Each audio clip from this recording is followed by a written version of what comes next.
BBC News with Sue Montgomery. The Director General of the World Health Organization has said that the Omicron variant is leading to a tsunami of COVID cases, putting an enormous strain on healthcare systems and staff around the world. Tedros Adhanom Ghebreyesus was addressing a news conference in Geneva, from where Imogen Foulkes reports. Across Europe, infection rates are breaking all records. There's a rush to provide booster shots. The WHO believes this could deprive poorer countries, where millions are still waiting for their first jab. But where vaccine coverage is high, there's also a growing view that the new variant is mild. This, the WHO warns, is dangerous complacency. There's not enough data yet to show how severe Omicron is, especially among older people, nor how effective vaccines are against it. Record numbers of COVID cases in parts of the world have prompted shortages of workers in some essential services.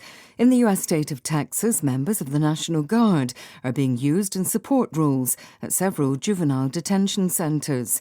In Britain, the Fire Brigades Union says about a third of fire engines in London were unavailable for use earlier this week because of staff testing positive for coronavirus or having to isolate. A new study says climate change will expand the range of tropical cyclones, making millions more people vulnerable to devastating storms. Researchers say rising global temperatures will allow the storms or hurricanes to form in the mid-latitudes, an area that includes New York, Beijing and Tokyo. Here's Palab Ghosh. Millions of people would be affected. The kind of storms that we see in equatorial regions will become commonplace in many more parts of the world. The storms are likely to last longer and bring heavier rainfall. So places that are have quite predictable weather will just have to be devastated and have to rebuild and cope with flooding on a scale that they've never been used to. So that is all the more reason to try and focus on trying to bring our emissions of CO2 under control. A Ugandan author who won this year's PEN Prize for International Writers of Courage has been arrested. Kakwenza Rukira Bashaija has written about corruption, recently criticised President Yoweri Museveni and his son, saying the Musevenis had imposed enormous suffering on Uganda. His lawyer is Aaron Kiza. It's all illegalities so far. No charge against him, no access by Keith, kin, doctor or anyone.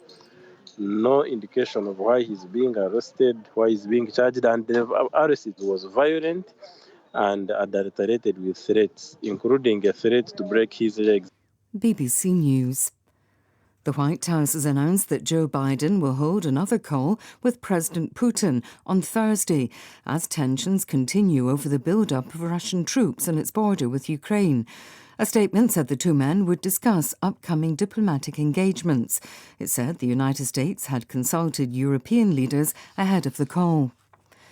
Christian, Muslim, Buddhist and Hindu faith leaders in South Africa are among those who have been taking part in a memorial service in Cape Town City Hall for the late Nobel laureate Desmond Tutu. Large screens have been placed outside to allow people to follow the service. Nomsa Maseko is there. Cape Town has been painted purple as clerics, politicians, musicians and ordinary people gathered to remember Archbishop Desmond Tutu. All the speakers here at the Interfaith Memorial described Tutu as a principled man who stood for what was right and a priest who became a voice for the voiceless. Midday prayers were also held in Soweto for the man who was chosen by Nelson Mandela to head South Africa's tumultuous reconciliation process. The remains of the man known fondly as the Arch will lie in state at the St. George's Cathedral to allow members of the public to pay their respects. The Lebanese authorities have seized a big consignment of the amphetamine-related drug Captagon, hidden in a cargo of oranges at the port of Beirut. The Lebanese Interior Minister said that almost 9 million pills had been found, which he said were due to be sent to a Gulf Arab country.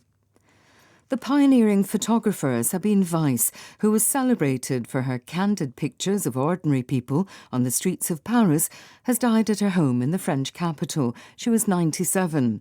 For decades, she chronicled social change in the city, becoming a key figure in the movement known as French humanism. BBC News.